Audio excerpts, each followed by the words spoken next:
Teman-teman, berikut ada ceramah dari Habib Ahmad Al-Habsyi tentang jangan meremehkan amalan meskipun itu kecil.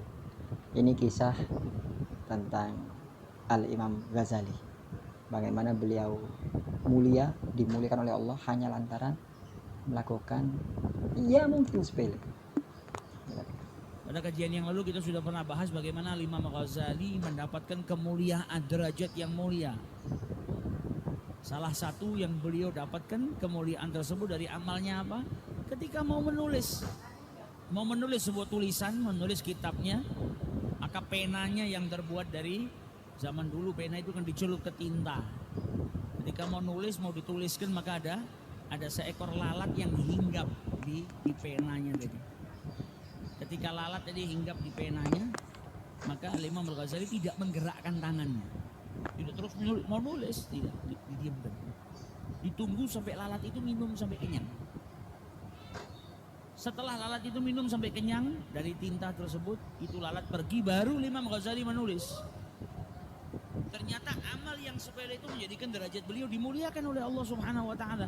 Karena nggak ada amal soleh, amal baik itu sia-sia, nggak ada. Semua ada ganjarannya dari Allah Subhanahu wa taala. Dan Imam Al-Ghazali saat dia berbuat seperti itu, dia niat untuk menyayangi makhluknya Allah Subhanahu wa taala. Karena menyayangi makhluk Allah Subhanahu wa taala adalah bagian daripada rahmat yang diajarkan oleh Rasul sallallahu alaihi wasallam. Nabi memerintahkan kepada kita apa? Irhamu man fil ardi yarhamukum man fis sama. Sayangi yang di bumi, niscaya yang di langit akan menyayangi kalian. Siapa yang di langit? Para malaikat. Para malaikatnya Allah yang ada di langitnya Allah itu akan menyayangi orang yang menyayangi makhluk-makhluknya Allah yang ada di muka bumi ini. Caranya malaikat menyayangi manusia yang punya sifat kasih sayang bagaimana? Yaitu beristighfar, memohon ampun kepada Allah untuk orang yang punya sifat kasih sayang kepada makhluknya Allah di muka bumi ini. Jadi ganjarannya apa?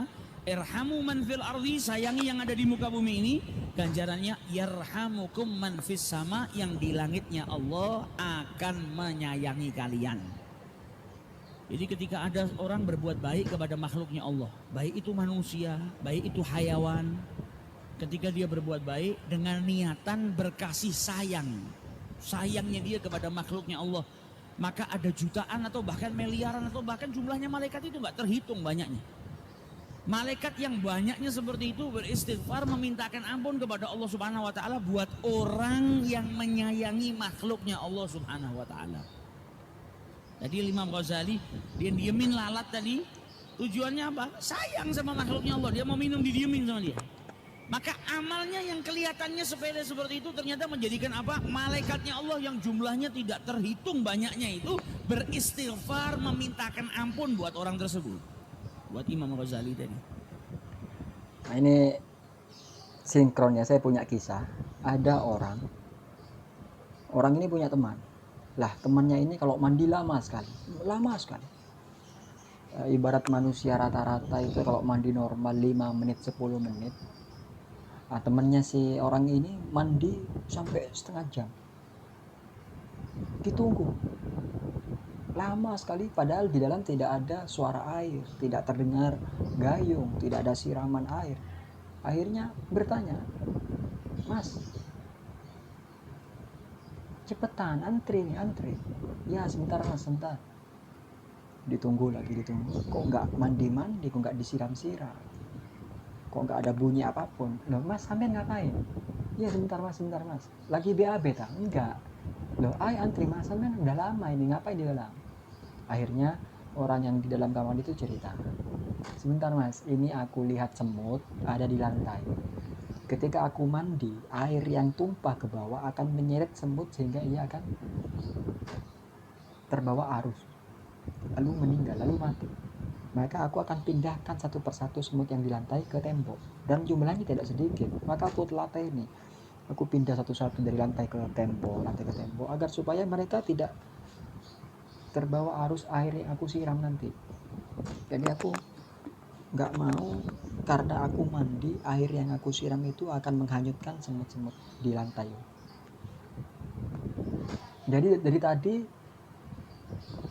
engkau belum mandi? Belum.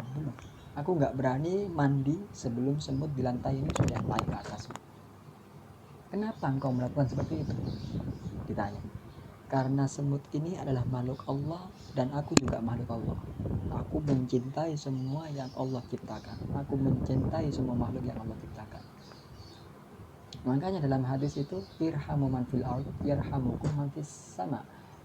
Cintai makhluk yang ada di bumi, dan makhluk yang di bumi itu bukan manusia saja, hewan, tumbuhan. Makanya kadang kita jalan-jalan lihat tumbuhan, iseng, tumbuhan nggak salah apa-apa, nggak nyakitin kita, tiba-tiba disobek daunnya, dirusak tangkainya, itu kita mendolimi, bukan menyayangi. Bagaimana kita bisa mendapatkan kasih sayang para malaikat sedangkan kita di bumi menyakitinya makhluk? Biarkan saja tumbuh-tumbuhan, biarkan saja, jangan sakiti. Kita iseng kadang-kadang, apalagi anak-anak bukit ini, anak-anak pendaki gunung. Ada pohon pisang tiba-tiba disawat, ditonjok, dipukul, ditebang, nggak ada salah apa-apa, ditebang. Nah, ini termasuk irhamu manfil ardi. Semua makhluk di bumi, bukan cuma manusia. Ini kita memuliakan hewan, memuliakan tumbuhan, ada ganjaran yang luar biasa. Apalagi kita memuliakan sesama manusia, dan manusia ini bukan sesama muslim, semua manusia. Hablum minan nas, bukan hablum minal muslim. Hablum minan nas, sesama manusia. Agama Kristen, Yahudi, Katolik, Majusi. Ada kisah juga yang dimana dua toko berjejeran, Majusi dan Muslim. Majusi tokonya sama, yang dijual toko sembako. Si Muslim toko sembako, jam bukanya sama, jam tutupnya sama. Ketika sama-sama buka, pembeli lebih banyak beli ke yang Muslim karena memang wilayah Muslim. Ya, orang Majusi ini orang Jepang yang pergi ke Indonesia, berkeluarga di Indonesia, buka toko, bertetangga dengan Muslim Indonesia.